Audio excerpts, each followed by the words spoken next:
It's about time. Caitlin Clark has finally won Player of the Week for the WNBA. It's about time the WNBA finally gave Caitlin Clark Player of the Week. As you guys can see here, she was averaging 25 points, 5 rebounds, and 9 assists. This is what they're basing it off of the stretch of games that she was playing. But it's honestly great to see that the WNBA is finally giving more shine to Caitlin Clark. And honestly finally giving her Player of the Week, because honestly she should have been one Player of the Week if I'm gonna be honest with you, for what she was doing earlier in the season as well. But it's good to see that they finally did give her Player of the Week as well. Week 9 Player of the Week, Eastern Conference, Caitlin Clark, Indiana Fever, 25, 5 and 9.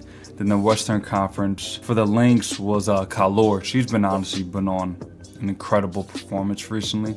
25, 9 and 3. So these are the Player of the Week, as you guys can see, and it's honestly just great to see that Caitlin Clark is finally getting more recognition from the WNBA and from the league in general. Right here is honestly what I think did it for her winning Player of the Week when she was playing the Phoenix Mercury. Indiana guard is a triple-double threat, averaging 25, 5 and 9 in Week 9 play, earning Eastern Conference Player of the Week honors. Yeah, this was honestly the game where she honestly did a great job. Her passing ability and scoring ability as well. She's honestly a threat all over the place, so it's great to see the recognition that she's getting. Like, look what she's doing on these plays right here, man. Getting her teammates involved, getting the open shot. Like, she honestly does it all, as you guys can see in these clips here. Her just honestly just cooking the Phoenix Mercury, going coast to coast just like that. It's honestly great to see that. And great to see that she honestly won Player of the Week as well. As we guys look forward right now in the standings right now, the Indiana Fever are still the 7th seed right now with 14 wins and 16 losses. I honestly would like them to see above 500 by the end of the season, or in the next few games as possible. And I honestly feel like they can do that. They're 2 games behind the Phoenix Mercury for that 6th seed. I still think it's possible that the Indiana Fever, led by Caitlin Clark, can still probably get to that 6th seed.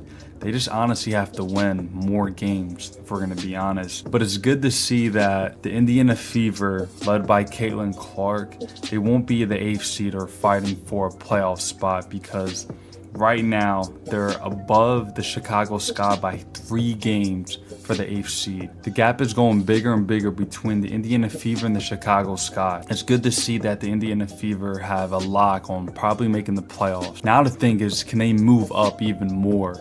And I think it's a possibility that they can reach that 6th seed. It's going to be hard, but I honestly feel like they will be able to do that with Caitlin Clark leading their way. As we go to the schedule for the upcoming games for the Indiana Fever, their next game they're playing is the Connecticut Suns today. This is honestly going to be another tough battle, since the Indiana Fever are not home and they are playing the Connecticut Suns, one of the best teams in the league. And I honestly would like to see the Indiana Fever above 500, but playing the Suns right now, it's going to be a close game, but I think the Suns might pull this off. But then after that, 2 days later, we have the Indiana Fever playing the Chicago Sky.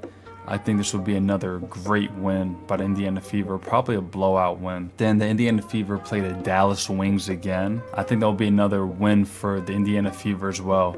So for the next 3 games, I can honestly see the Indiana Fever win 2 out of 3 for the next 3 games, but that won't put them above 500. There'll be 1 game from being 500. So their next game, they'll be playing the Los Angeles Sparks. So this will definitely be the game where the Indiana Fever will finally be 500 and above. So yeah, we'll see what happens honestly, but it's honestly just great to see that Caitlin Clark is winning Player of the Week for the first time in this season for the WNBA.